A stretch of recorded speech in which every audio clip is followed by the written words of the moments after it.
जब भी आपके दिमाग में डीटीपी का नाम सामने आता है तो आपके दिमाग में सिर्फ एक ही बात सामने आती है, वो होती है पीला पंजा। कि कहीं डीटीपी साहब आपके पास ना आ जाएं, आपकी कॉलोनी में ना आ जाएं और कहीं पीला पंजा ना चला दें।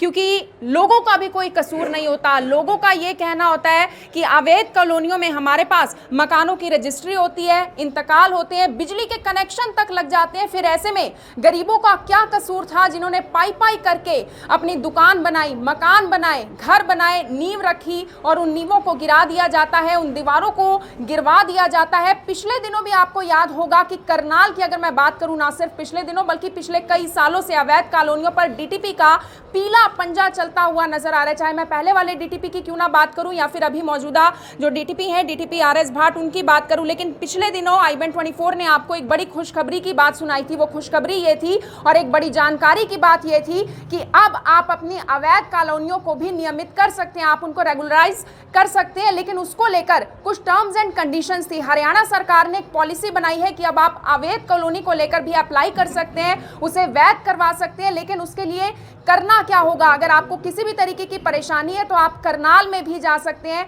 आरएस भाट जी का जहां पर ऑफिस है, दफ्तर है, आप वहां पर भी उनसे संपर्क कर सकते हैं। लेकिन डीटीपी साहब ऑफिस तक ही नहीं रुके, बल्कि उनका कहना यह था कि मैं खुद करनाल की अलग अलग जगहों पर जाऊंगा, लोगों से संपर्क करूंगा, लोगों से मिलूंगा। और आज आप देख सकते हैं करनाल के नगला मेगा में हम पहुंचे हैं, जहां पर आपको अगर मैं भीड़ दिखाना चाहूं, संख्या दिखाना चाहूं, तो ऊपर तक आप देखिए सीढ़ियों तक लोग डीटीपी साहब से बातचीत करते हुए नजर आ रहे हैं, अपनी समस्याएं बताते और सुनते हुए नजर आ रहे हैं। सबसे पहले मैं डीटीपी साहब से बात करूंगी कि आखिर वो आज किस लिए पहुंचे हैं, क्या कुछ नया वो आपको जानकारी देंगे। लोगों से भी वो अलग अलग जगहों पर मिलेंगे। लेकिन सबसे पहले सर, आज नगला मेगा पहुंचे हैं, लोगों की आपने समस्याएं भी सुनी, लोगों से सजेशन लिए भी होंगे, लोगों को एडवाइस दी भी होगी, क्या कुछ आज बात हुई है लोगों से? देखिए, ऐसे है जैसे आपने कहा कि डीटीपी हमेशा तोड़ फोड़ के लिए ही जाना जाता है। ऐसा नहीं है कि डीटीपी के दोनों काम हैं, डेमोलिशन भी है और प्लानिंग भी है।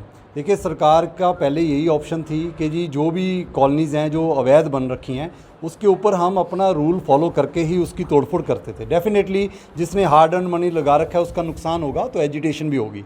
अभी सरकार ने एक पॉलिसी लेकर आए हैं 19/7/2022 को कि निगम के अंदर तो पहले रेगुलराइज हो जाती थी कॉलोनीज, निगम के बाहर कभी भी ये प्रावधान नहीं रहा।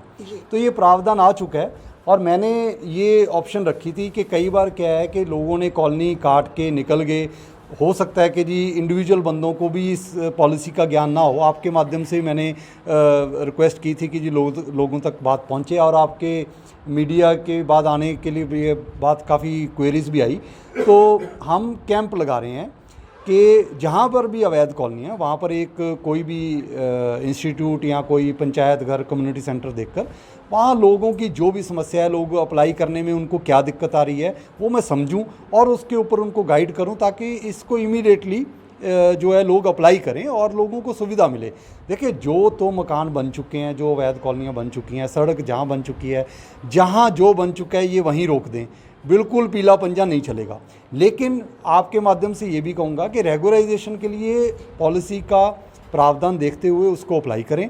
मन में मत सोचें कि जी ये इसमें ये कमी है, ये कमी। एक बार अप्लाई करें, अप्लाई करने के बाद कमेटी अपना फैसला करेगी, जो भी करेगी। नहीं करेगी तो सरकार को उसका रिकमेंडेशन भेजी जाएगी। लेकिन नई कंस्ट्रक्शन, नई अवैध कॉलोनी तो मैं बिल्कुल नहीं कटने दूंगा। कहीं भी आपके माध्यम से कहूँगा, कहीं फ्रेश कॉलोनी कट रही है मेरे नोटिस में लाएं, इमीडिएटली कार्रवाई होएगी और फ्रेश कंस्ट्रक्शन अभी रोक दें। सर, कैंप को लेकर आपने जानकारी दी कि आप अलग अलग कैंप लगाने वाले हैं, कहाँ कहाँ पर लगने वाले हैं, किस किस समय लगने वाले हैं, किस तरीके से आप लोगों से बातचीत करेंगे, उनसे मुलाकात करेंगे? देखिए, ऐसे आज मैंने करनाल में 2 जगह सुबह भी था कैंप, इंदरी रोड पर था और नेवल चौक पर था।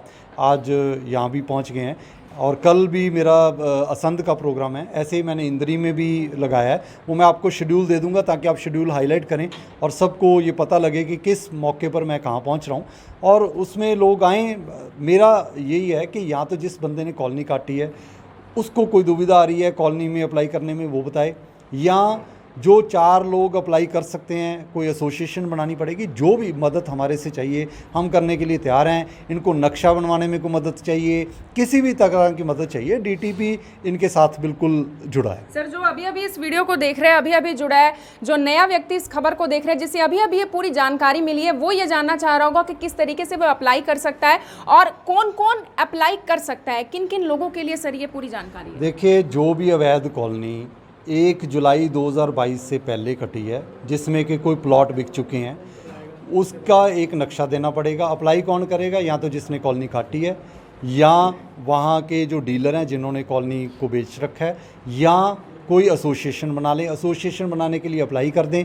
4 लोग एक एफिडेविट देंगे कि जी जो भी सरकार के चार्जेस हैं, प्रावधान है, वो हम फॉलो करेंगे, वो अप्लाई कर सकते हैं। उसके बाद हमारी कमेटी डिवीजनल कमिश्नर सर के लेवल पर है।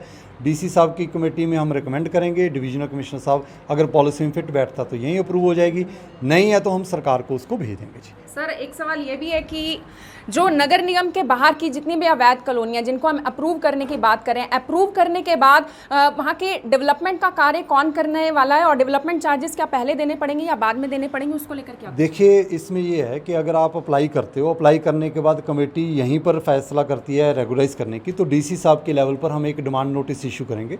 5% कलेक्टर रेट का है जो कंस्ट्रक्टेड पोर्शन है, 10% है जो वेकेंट एरिया है। वो टोटल अमाउंट हम कन्वे करेंगे। देखिए, अप्लाई करने का भी इसलिए 2-3 बंदे रखे हैं ताकि ये ना हो कि इंडिविजुअल बंदे के पास जाकर सरकार ये नहीं कह सकती कि आप पे करो तो somebody has to take responsibility.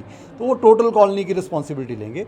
और जैसे जो निगम के बाहर है, यहाँ हरियाणा रूरल डेवलपमेंट अथॉरिटी है, HRDA बनी है, उनकी जिम्मेवारी फिक्स की गई है कि जैसे वो रेगुलाइज होती है वो सारे प्रावधान के अकॉर्डिंग बिजली, पानी, सीवर जो भी है वो प्रोवाइड करवाएंगे। तो आप देख सकते हैं कि अपने एसी रूम से, यानी कि आज सर बाहर निकल के आज गर्मी में यहाँ पर खड़े हुए हैं सिर्फ इसीलिए ताकि लोगों से मुलाकात की जा सके, लोगों की समस्याएं सुनी जा सके। बहुत सारे लोग भी यहाँ पर खड़े हुए हैं। सर, आपका क्या नाम है? क्या कुछ बात करने के लिए आप पहुँचे थे आज? भोपाल सिंह मेरा नाम है जी। डीडीपी साहब ने जी बहुत अच्छा हमें बताया कॉलोनी के बारे में। बात यह है कि आप कॉलोनी में बात है, जिन लोगों के मकान हम नहीं तोड़ेंगे, लेकिन आप जो है ना उनका जो है ना टैक्स जो है 5% के हिसाब से, 10% के हिसाब से आप उसको पेड करो, आपको हम हर प्रकार की सुविधा देंगे। ठीक है जी, ये बात कह रहे डीडी साहब ने हमें बताया है। और हम समूह के तौर पे जिन जिन कॉलोनियाँ हैं सभी लोगों को इकट्ठा करके आपस में समझाएंगे, बताएंगे भाई आप लोग जो है सरकार को टैक्स पेड करें और अपनी नियमित कॉलोनी बनवाएं। तो इससे फायदा होगा, आम जन को फायदा होगा, सबसे गरीबों को फायदा होगा। सबसे पहले तो I-24 का बहुत बहुत धन्यवाद जी, जिन्होंने ये वो आवाज़ उठा के, और डीटीपी साहब का भी बहुत बहुत धन्यवाद करते हैं कि सरकार के साथ मिलके और ये जो स्कीम बनाई है ये बहुत ही फ़ायदे की स्कीम है जी। गरीब जनता का ना तो इसमें मकान टूटेगा और जो नॉर्मल टैक्स है वो पे करके मैडम कॉलोनियाँ वैध करी जाएंगी। और जो गवर्नमेंट की जितनी भी फैसिलिटी होंगी, बता रहे हैं सड़कें, पानी, बिजली, वे सारी मिलेंगी। इससे ज़्यादा गोल्डन चांस मेरे ख्याल से नहीं है और गरीब जनता के लिए बहुत ही फ़ायदेमंद स्कीम है। और बहुत बहुत धन्यवाद करते हैं I-24 का भी, डीटीपी साहब का भी और हरियाणा सरकार का भी, जो गरीब जनता की। हरियाणा सरकार का हाँ जी। धन्यवाद करना चाहेंगे? करते हैं धन्यवाद हरियाणा सरकार का। जी, क्या नाम है आपका? अशोक।